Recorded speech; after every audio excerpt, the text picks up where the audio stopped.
Hi guys, welcome back once again. It's Abi here, and today I would like to introduce you to a build I just started playing a couple days ago. I'm still fairly low level because I didn't play that much. I was busy these days, so yeah, I'm sorry.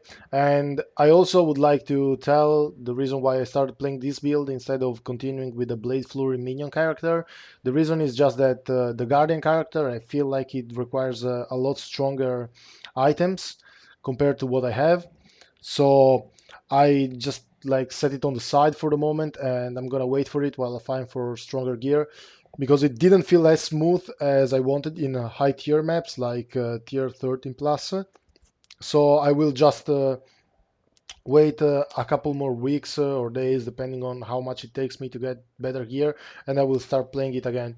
By the way, this is my new character, the one I'm playing right now, and I decided to stay in SSF because of one reason. I still have ping spikes from time to time, and I also would like to enjoy the SSF experience as well as try characters that I usually wouldn't play in hardcore.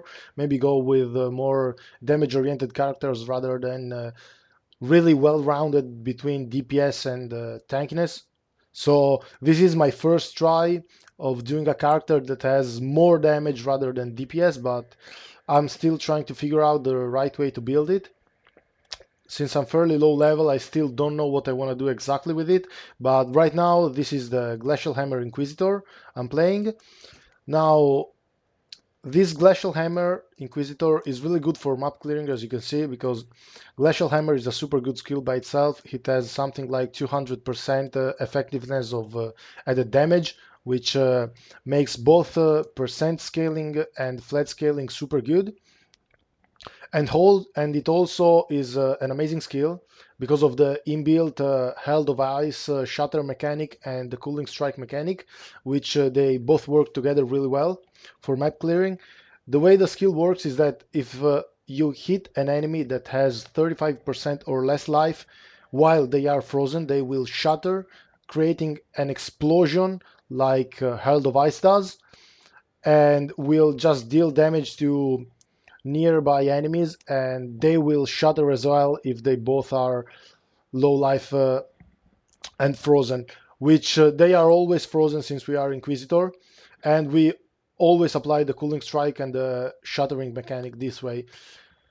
Having an inbuilt Herald of Ice and cooling strike mechanic avoids us from using Herald of Ice by itself because we don't need the shatter and explosions. So we can just go with Herald of Ash, which with the AoE shatters from Glacial Hammer will help with the coverage from the maps and the mobs. As you can see, blights are super easy. You just go from pack to pack, you explode them, and this map was also beyond, but you can't see beyond that much at all because they usually explode from the shattering. But yeah, the build itself, it's super smooth and super fine.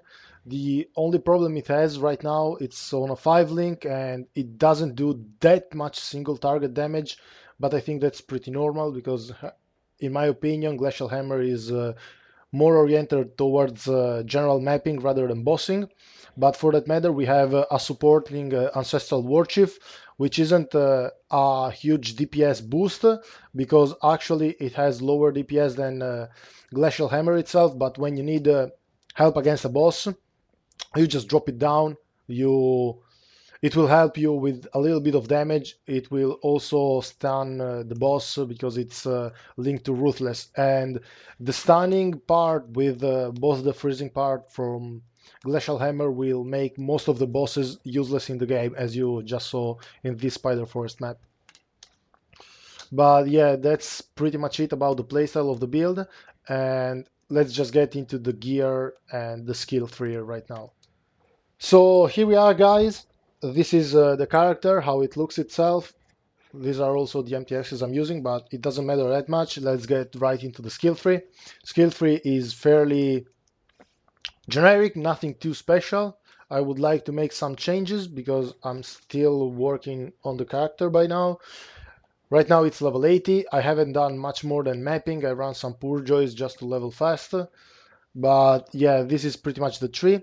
We go Inquisitor for the big crits and the elemental resistance penetration so that we ignore resistances when we crit. I still have to do Uberlab, and I will probably do it in a moment. And I will take Augury of Penitence so that we take less damage and we deal more damage by ourselves. I also thought about the fact that maybe you could go, instead of Instrument of Virtue and Inevitable Judgment and Augury of Penitence, you could go with Inevitable Judgment and Pious Path, but I think that's better to go the Consecrated Ground path if you go CI or Hybrid. This way it has more damage, the other way, the Consecrated Pathway, it's probably more defense. Now, I would suggest probably going Consecrated Path if you want to go to try playing this build in hardcore. The reason it's the build is kind of squishy in my opinion right now, but once we get to the gear I will explain why. Or maybe if you want to play hardcore, I would completely skip Inquisitor and probably go with Juggernaut so that we have a lot more tankiness and still good damage. The tree is fairly normal, just take elemental damage, life, crit, elemental damage, staff nodes, life, staff nodes, nothing too special. We take these two jewel sockets immediately so that we can use double Winter Burial jewels to convert the Glacial Hammer to full cold damage. After we take this life, these staff nodes, because we need them pretty early on for the accuracy, and we take the jewels, we just want to take life, a little bit of two-hand damage, more life. Then you can start. At this point you are probably around at level 50, 60, going into the latest stacks of the story mode, so you might want to take some life up here. And these nodes, first of all, are going to be super good, because when you get a critical strike you will knock back enemies, and when knockbacking enemies we will generate both endurance charges and power charges, since we are using Hegemony's era.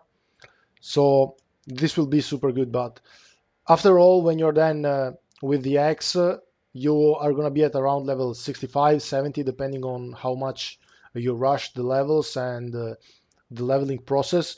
Your character will most likely look like this. You are going to have these nodes, these life nodes right here, the jewel sockets, all these nodes right here, this life down here, probably this life, and this life right here. What you want to do up to level 80, once you start getting to level 80, and so you want to take these life nodes so that enemies cannot leech from you. Solo steal, because it's an amazing point. You also want to start taking these crit nodes and these crit nodes just so you can fill your crit. But let's get to the gear. The gear itself is something not too special, but also not too easy to get. Now, Hegemony's era is a super good stuff. In my opinion, the best stuff for attacker builds if you want to play a two-handed stuff build. It also provides us with power charge generation, which comes in super handy for our critical strike. We also get +1 power charge so that we play with 4. I was thinking to also get this power charge node right here to get 5 power charge nodes, but I don't know yet. I'm gonna see about that. Even though I think 5 power charges could be super good, but for the moment 4 look pretty fine to me. And in our Hegemony's era, we have our Ancestral Warchief setup, which is Ancestral Warchief, melee fizz, early damage with attacks, Ruthless, and Fizz Lightning. This will help a lot against bosses and tougher enemies, so that you can get a little bit of stuns going on with Ruthless. We also have Blood Rage socketed in to have Frenzy Charge generation. On gloves, they are pretty standard gloves, some armor, life, resist. I got lucky, I got some attack speed. And here we have Ice Golem, faster attacks, Leap Slam, and Blood Magic. This is our movement setup. And we also have the Ice Golem for increased crit chance and accuracy. Nothing too special on the gloves. We are using Abyssus.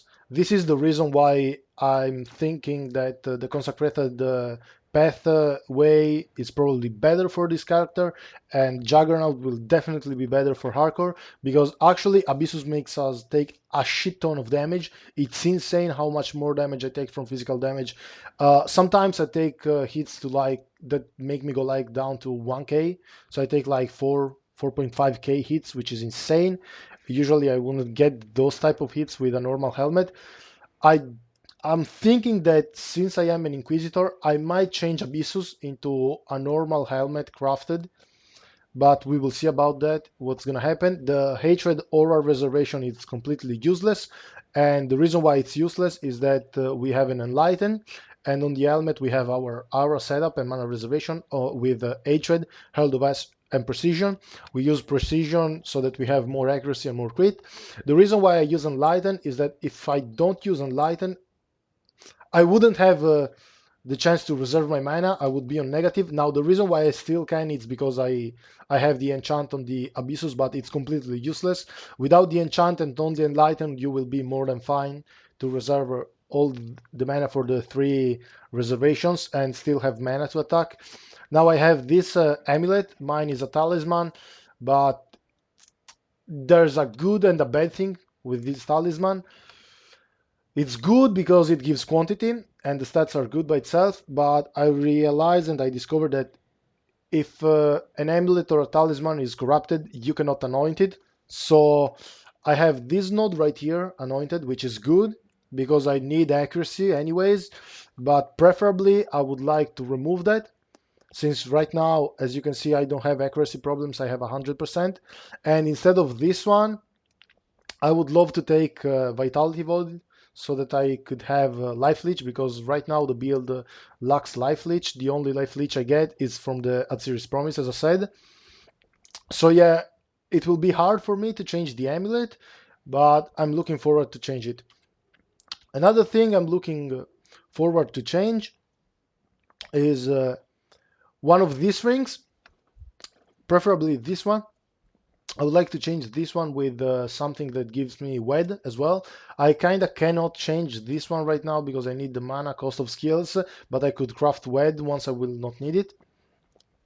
But yeah, that's pretty much it for the moment. These rings are pretty good. This one gives me stat and stat. We will need a bunch of dexterity, but dexterity will be mostly used for Blood Rage. So if you don't socket in Blood Rage, you most likely won't even need all that dexterity anyways. The build is pretty good because it has triple charges generation. We get power charge from the Hegemony era. We get endurance charge from the knockbacks, because when we knock back we have a chance to get an endurance charge.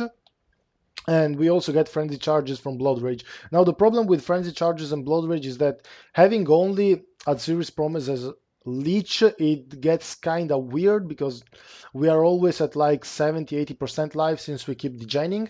So sometimes I don't even use Blood Rage, but to counter that and our leech problems, I have a custom damage taken setup with a low one, actually a level 1, with a level 10 Val Molten Shell, a level 5 Warlord's Mark, and an increased duration, so that when we get hit and we take 500 damage, we will instantly leech with Warlord's Mark, and that's 2% leech, which is super good, but it's not that reliable. I'm looking for ways to get life leech on the build.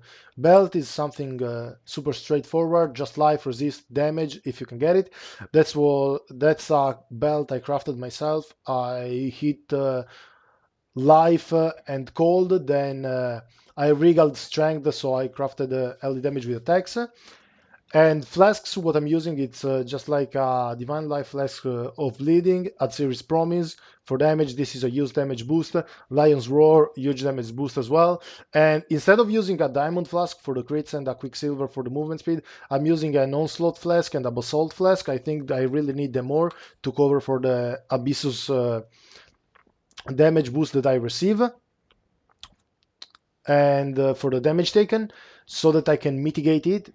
We also use 45 as our 5th link, just for the same reason, but I'm thinking about changing things up, but I don't know yet what I'm gonna do exactly. If I remove Abyssus, probably my 5th link will be Added Fire, or maybe Rage, but if I go Rage, I don't have a slot to socket in Berserk, and Rage is not that much of a damage boost, so my 6th link will most likely stay Glacial Hammer, Ancestral Call, Melee Fizz, LD damage, and if I change the helmet, my 5 link will become Added Fire, and if I don't, it will stay 45. Either way, 45 and Added Fire look the two best in-slot gems for the 5th and the 6th link, and I'm having pretty much a really great time with them right now. The DPS on the Glacial Hammer itself, it's 148 in the hideout. If I press my flasks, it goes to 236k, which is pretty good for just a 5 link.